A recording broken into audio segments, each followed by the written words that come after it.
நீங்க என்ன கடைசியில் என்ன முடிக்கிறாம மைக்க ரெடியா வச்சுக்க மாட்டேன்னு படி. நீர் உம்முடைய ஜனங்களை விடுதலையாக்கவில்லை. நீர் உம்முடைய ஜனங்களை அவன் என்ன சொல்றான் நீர் தானே. அப்பொழுது மோசே கர்த்தரிடத்தில் திரும்பி போய், ஆண்டவரே, இந்த ஜனங்களுக்கு தீங்கு வர பண்ணினது என்ன? ஏன் என்னை அனுப்பினீர்? அல்லேலூயா. இப்ப உரிமையோடு எங்க போறான்? ஆண்டவர்கிட்ட தான் போய் கேட்கிறான் அவன். நீங்க தான் அனுப்பினீங்க ஆண்டவரே. சொல்றது விளங்குதான் உங்களுக்கு? நீங்க தான் ஏன் என்னை அனுப்பினீர். அதுல முடிப்பான் 22 கடைசியில, ஏன் என்னை அனுப்பினீர். புரியுதா உங்களுக்கு? அப்ப என்னை அனுப்பினீங்கல்ல, விடுதலையாக்கணும் இல்லைன்னு கேட்பான்.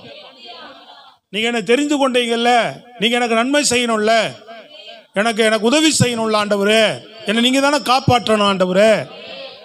நான் கஷ்டத்தில் இருக்கிறேனே, இந்த மாதிரி சூழ்நிலையில மாட்டிக்கிட்டு இருக்கிறேனே, இப்படிலாம் இருக்குது என் வாழ்க்கையில. நீங்க உங்களை தவிர யார் எனக்கு உதவி? உரிமையோடு போய் ஆண்டவர் இடத்துல என்ன செய்யலாம் கேட்கிறான் அவன். ஆண்டவர் 6:1 பதில் சொல்றாரு பாருங்க. அப்பொழுது கர்த்தர் மோசேயை நோக்கி, நான் பார்வோனுக்கு செய்வதை இப்பொழுது காண்பாய். பார்வோனுக்கு செய்வதை இப்பொழுது காண்பாய். பலத்த கையை கண்டு அவர்களை போகவிட்டு, பலத்த கையை கண்டு அவர்களை தன் தேசத்திலிருந்து துரத்தி விடுவான். இப்போ நான் பார்வோனுக்கு, மோசேயை நோக்கி, நான் பார்வோனுக்கு செய்வதை இப்பொழுது காண்பாய். ஜனங்க காண்பான்னு கூட சொல்லல, மோசே கேட்டதுனால சொல்றாரு. மோசேட நல்லா கவனிக்கிறீங்களா? விளங்குதா உங்களுக்கு? மோசேட சொல்றாரு, நீ காண்பாய், நான் பார்வோனுக்கு செய்யறத நீ பாப்ப. பதில் சொல்றாரா இல்லையா? சொல்லுங்களேன் கையை உயர்த்தி. பதில் வருதா இல்லையா? அப்ப அது தெரிந்து கொள்ளணும். நம்ம எப்படி அவன் அந்த காரியத்தை ஆண்டவரிடத்துல கேட்கிறான் பாருங்க. நன்மை செய்வேன்னு சொன்னீங்களா ஆண்டவரே? அப்போ மோசே அதுக்கப்புறம் பார்த்தீங்கன்னா தான் கிட்டத்தட்ட ஆண்டவர் ஒரு 10 விதமான அற்புதங்களுக்கு மேல அங்க செய்யறாரு. அப்போ ஒவ்வொரு காரியங்களும் ஆண்டவர்கிட்ட ஒரு தரம் தான் போய் அந்த மாதிரி ஒரு கேள்வி கேட்டான். அதுக்கப்புறம் ஆண்டவர்கிட்ட அவன் கேள்வியே கேட்கல. அல்லேலூயா. அந்த ஒரு கேள்வியோட ஜபத்துக்கு பதிலுக்கு அப்ப ஆண்டவர் விடுதலை ஆக்குவேன்னு சொல்லிட்டார், கர்த்தர் செய்வேன்னு சொல்லிட்டார். அவ்வளவுதான். அதோட அவர் என்ன சொல்றாரோ அதை மட்டும் கேட்டு செஞ்சுட்டே இருக்கிறான். கர்த்தர் விடுதலை செய்தார், கர்த்தர் கிரியை செய்தாருங்க. கையை தட்டி தான் சொல்லுங்களேன். புரியுதா உங்களுக்கு? கர்த்தர் என்ன செய்தார்? கிரியை செய்தார். அவர் சொல்றது விளங்குதான் உங்களுக்கு? அப்ப நம்ம ஆளுக்கு என்ன பண்றது இல்லை, நம்ம என்ன பண்றது இல்லை, ஜெபம் பண்றது இல்லை. இப்போ செய்தி கேட்டாலும் அதே தான் சொல்றதெல்லாம் சொல்லுங்க. ரைட்டு, எனக்கு ஈஸியா லகுவா அப்படியே வந்து உட்கார்றேன், விடுதலை கிடைக்குமான்னு சொல்லுங்க. நான் போய் ஜெபம் பண்ணணுமா? அது மட்டும் நடக்காது நம்ம ஆளுகிட்ட. புரியுதுங்களா உங்களுக்கு? அநேக இடத்துல இன்னைக்கு காணப்படுகிற காரியம், ஜபத்துல உறுதியாய் தரித்திருக்கிற அனுபவம் தேவை. சோத்திரம். அல்லேலூயா. சொல்லுங்க, எனக்கு அற்புதம் நடக்கட்டும், கிரியை நடக்குமா? அது மட்டும் சொல்லுங்க. அல்லேலூயா. ஜெபம் பண்ணணுமா? அது கஷ்டம்.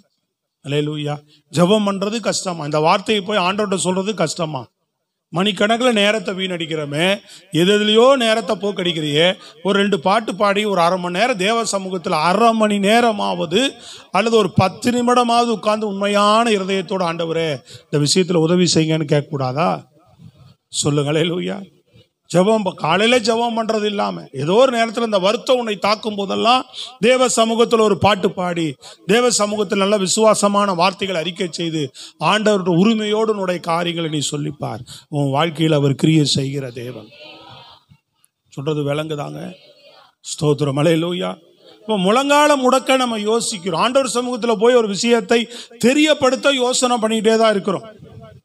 ஆண்டவரே, இந்த வருத்தம் நான் எவ்வளோ நாளைக்கு பார்ப்பேன்? ஆண்டவரே, இந்த கண்ணீர் எப்போதான் என் வாழ்க்கையில் மாறும்? அப்போ நம்ம என்னென்ன முடிவு பண்ணுறோம்? எல்லா விஷயத்தையும் இது மாறாதுன்னு நம்மளே முடிவு பண்ணிக்கிறோம். புரியுதுங்களா உங்களுக்கு? நீங்கள் மாறாதுன்னு நீங்கள் முடிவு பண்ணி வச்சிருக்கிற விஷயத்த ஆண்டவர் நிச்சயமாக மாற்ற மாட்டார். அது மாறும். என் தேவனால மாற்ற முடியும். நீங்க எப்ப நம்பி இது மாறும் அதை பார்த்து அறிக்கை செஞ்சுட்டுமே இருக்கணும் ஒழிய, நீ இது மாறாது, இது இப்படித்தான் அப்படின்னு ஒரு விஷயத்தை பார்த்து நீ நினைச்சிருக்கிற வரைக்கும் அது மாறாது. என் தேவனால கூடும்னு சொல்லும் போதுதான், கூடாது நீயே சொல்ற, உன் வாயின் வார்த்தையின்படி தான் நடக்கும். அல்லேலூயா. இதெல்லாம் இப்படிதான் இருக்கும் அப்படின்னா அப்படிதான் இருக்கும். கர்த்தர் கிரியை செய்வார். தேவனால மாற்ற முடியும், என் தேவனால கூடும், என் தேவனால ஆகும்னு நீ சொல்ல ஆரம்பிக்கும் போதுதான் கர்த்தர் கிரியை செய்வார். அவர் ஒன்னு ஜெபம், இன்னொன்னு விசுவாச அறிக்கை. சொல்றது புரியுதுங்களா உங்களுக்கு? தேவனை நம்பி விசுவாசமா நம்ம பேசணும், விசுவாசமா அறிக்கை பண்ணணும். நம்ம சொல்றது விளங்குதாங்க? நீ சொல்லதான் வாழ்க்கையில சொல்லுவான். உலகத்திலேயே அடிக்க அடிக்க அம்மையும் நகரும்னு சொல்லுவான். புரியுதுங்களா உங்களுக்கு? இந்த அம்மிக்கல் வச்சு என்ன பண்ணுவாங்க? தேங்காய் இந்த மாதிரி இதெல்லாம் மசாலாலாம் அரைப்பாங்க அந்த நாளில் இல்லையா? அதெல்லாம் தட்டி என்ன பண்ணுவாங்க, அம்மிக்கல் அவ்வளோ பெருசாக இருக்கும், போட்டு தட்டி என்ன செய்வாங்க, அந்த கல் என்ன பண்ணிடும், தானாக இங்கே இருக்கிற கல் ஒரு 2 அடி தள்ளி போயிடும். புரியுதாங்க? அதனால் நம்ம ஜெபம் பண்ண கர்த்தர் காரியங்களை நகர்த்துவார், கிரிகளை செய்ய ஆரம்பிப்பார் அவர். சொல்றது விளங்குதா உங்களுக்கு? அப்போ எவ்வளோ அழகா அதுக்கு முன்னாடி பாருங்க, நன்மை செய்வேன்னு சொல்றாருல்ல, தேவன் அதை செஞ்சிருக்கிறார் அவன் வாழ்க்கையில் இல்லையா? அதுக்கு முன்னாடி லாபான் வரும்போது லாபான்ட்ட என்ன சொல்றாரு, வாசிங்க பாப்போம் 31:24. அன்று ராத்திரி தேவன்